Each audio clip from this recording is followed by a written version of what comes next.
يا الله، السلام عليكم ورحمة الله وبركاته. هاي مناشدة، طبعا أول مناشدة عندي إلى رئيس الوزراء المكلف علي فالح الزيدي الله يحفظه. أريد أقول له شوف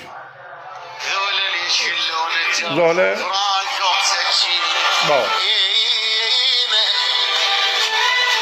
الدنيش قد عوج ماخذ الوين وين درب الدنيش قد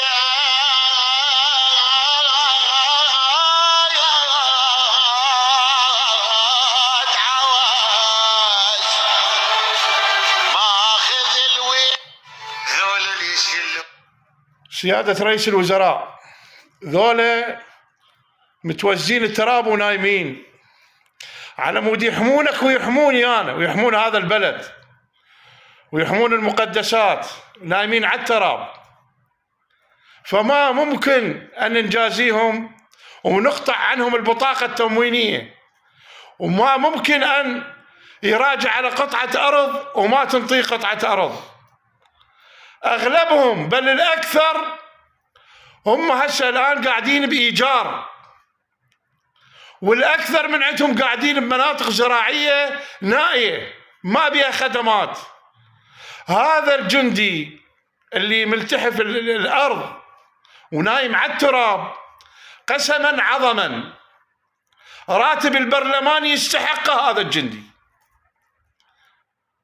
هذا الجندي راتب البرلماني وفوقاه امتيازات يستحقها هذا الجندي والحشد الشعبي.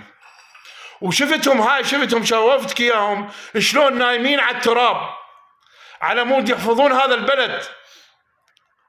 فاريدك يا استاذ علي الزيدي، اريدك عون واريدك حزام ظهر لهؤلاء الابطال.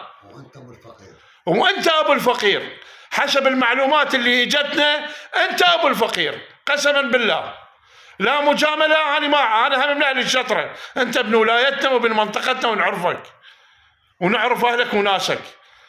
انتم اهل الفقراء، وبالاخص انت والوالد الله يرحمه. فيا علي الزيدي، استاذ علي، اريدك تدير بالك على ذولا الجيش بكل الاصناف والحشد الشعب المقدس. تأكد على القطع الأراضي مالتهم، وتأكد على البطاقة التموينية غصبا على كل واحد ترجع. ماكو هو فرق على أساس أكو بس هو يقطعونه. على ليش يقطعونه؟ ليش؟ يعني هاي مكرمة مثلا من السيد السوداني الله ينتقم من عنده؟ هي هاي مكرمة السودان؟